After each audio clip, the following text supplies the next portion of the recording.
Kasaraté n'a donné aucun ordre. Kasaraté est sorti.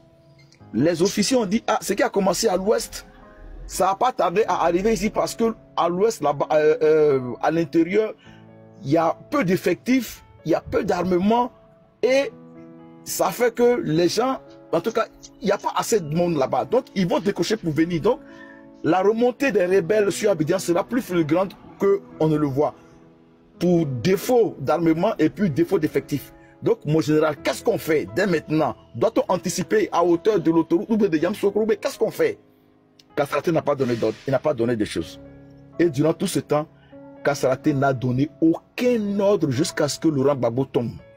Il n'a donné aucun ordre. Celui qui donnait les ordres, c'était le commandant Abéi. On l'appelait Bison. Voilà. Et donc, Mangou est venu pour une médiation pour que, c'est-à-dire la crise qui a éclaté entre les éléments d'Abéi et le colonel Aka Ndi Benjamin soit atténuée. Et c'est à cet instant précis-là qu'il y a eu les déclenchements de la crise post-électorale à l'ouest, le 28 mars, à l'ouest. Et là, quand ça a commencé, Mangou est parti. Les officiers attendaient les ordres de Kasaraté. Une concertation avec Kasaraté, ça n'a pas eu lieu. Rien ne s'est passé. Kasaraté n'a pas donné d'ordre. La seule personne qui a donné les ordres à partir de cet instant, jusqu'à ce que le président Gbagbo soit arrêté, c'est le commandant Abéi. C'est le commandant Abéi. Il était au fou et au moulin. Même quand il y a Ibé qui est venu à Agban avec... Parce qu'on n'avait pas de nourriture à Agban. On était isolés. On n'avait pas de nourriture. On ne pouvait rien faire. Nous, on était là que pour protéger le camp. Et donc, le premier acte, Ibé vient.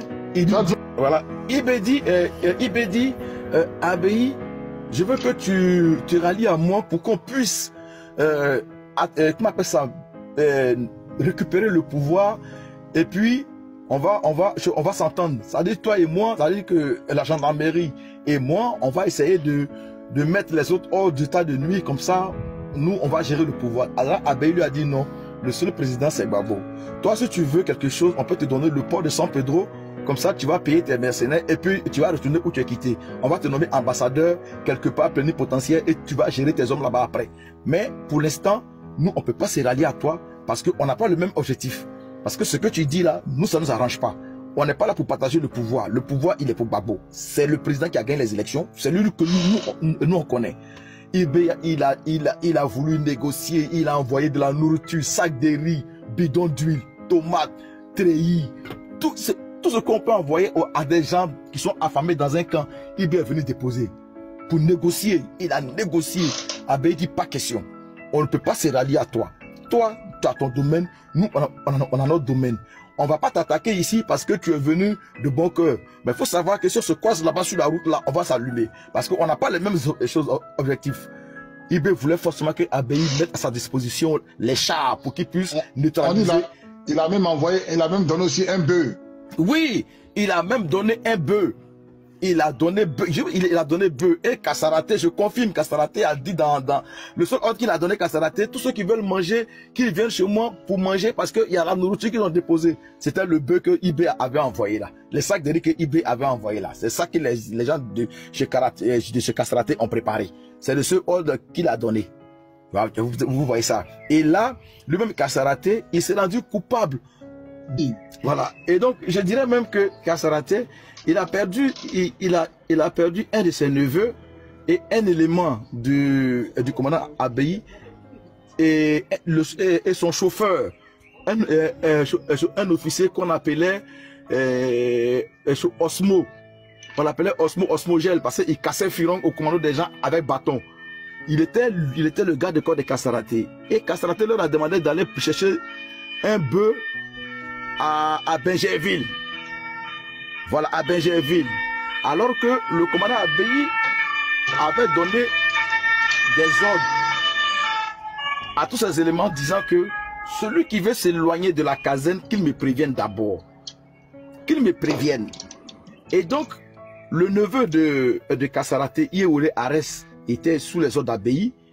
Et puis, Guédé John, qui était aussi un élément du GEB sous le commandement de Abéi, sont partis avec le chauffeur de Kasaraté à Benjerville sans demander l'autorisation à Abéi. Arrivé au grand carrefour de la Rivera 2, où il y a Télécel, là, ils ont croisé une patrouille de l'ONUCI qui ils ont demandé, on va à Benjerville pour aller prendre de la nourriture. Est-ce que la voie est sûre? Les gars disent oui, la voie est sûre, alors que juste devant, il y avait les rebelles. Ils sont tombés dans une embuscade, ils ont tapé 2 de nos gars là. C'est-à-dire le colonel là, le lieutenant qui était le garde des corps de Kasaraté, il a eu la main arrachée par une roquette. Et l'autre, Guédé John et Yéwoulé Arès, ils sont tombés là.